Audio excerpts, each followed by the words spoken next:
পাশাপাশি নাগেরবাজারে স্পাইয়ের আড়ালে দেহ ব্যবসার অভিযোগ, নেপথ্যে দক্ষিণ দমদম পুরসভার 15 নম্বর ওয়ার্ডের কাউন্সিলর। এমনটাই অভিযোগ স্থানীয়দের। স্পাইয়ের আড়ালে দেহ ব্যবসার অভিযোগ এবং এই অভিযোগের ভিত্তিতে 10 জনকে গ্রেপ্তার করা হয়েছে। তৃণমূল কাউন্সিলর দেবাশিস বন্দ্যোপাধ্যায় এবং তার অনুগামীদের বিরুদ্ধে মদত দেওয়ার অভিযোগ রয়েছে। বিজেপির সংকল্পপত্রে প্রতিশ্রুতি ছিল ক্ষমতায় এলে 7ম বেতন কমিশন বাস্তবায়িত করা হবে। আর ক্ষমতায় এসে দ্বিতীয় মন্ত্রিসভার বৈঠকে 7ম বেতন কমিশনে অনুমোদন দিল শুভেন্দু অধিকারীর সরকার।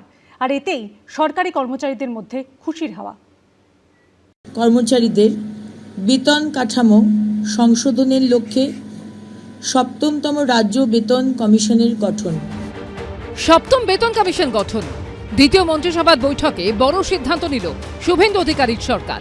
বিধানসভা ভোটের আগে বিজেপির সংকল্পপত্রে প্রতিশ্রুতি দেওয়া হয়েছিল ক্ষমতা এলে 7ম বেতন কমিশন বাস্তবায়িত করা হবে।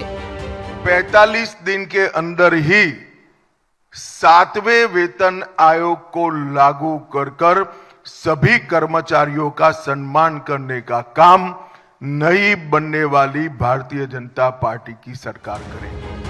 দ্বিতীয় রাজ্য মন্ত্রিসভার বৈঠকে 7ম বেতন কমিশন গঠনের সিদ্ধান্ত নিল বিজেপি সরকার।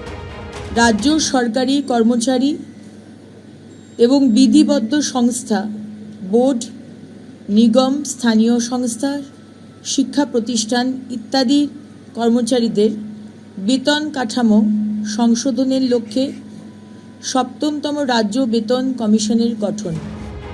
আর এতেই সরকারি কর্মচারীদের মধ্যে খুশির হাওয়া। ক্যাবিনেট বৈঠকে 7ম রাজ্য বেতন কমিশন গঠন করা হয়েছে।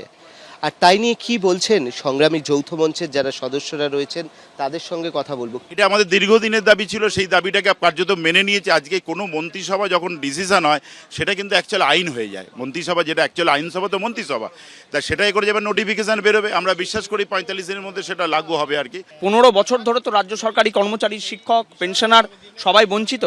কাজেই আজকে 7ম পে কমিশনের ব্যাপারে সরকার যে সদর্থক ভূমিকা নিচ্ছে, এর জন্য আমরা খুশি, আমরা আশাবাদী। হবে ওটা, দেখুন সময়টা খুব কম এবং কাজটা অনেক বেশি। ডিএ বা অন্যান্য বিষয় অত্যন্ত গুরুত্বপূর্ণ এবং গ্র্যাজুয়ালি সেটা আলোচনা হবে। শুধু 7ম বেতন কমিশন নয়, অন্নপূর্ণা ভান্ডার, মহিলাদের বিনামূল্যে সরকারি বাসে যাত্রা, এমন একাধিক বিষয়ে সোমবার শিলমোহর দিল শুভেন্দু অধিকারীর মন্ত্রিসভা। দীপক ঘোষ, শুভেন্দু ভট্টাচার্য ও কমল কৃষ্ণদের রিপোর্ট, এবিপি আনন্দ।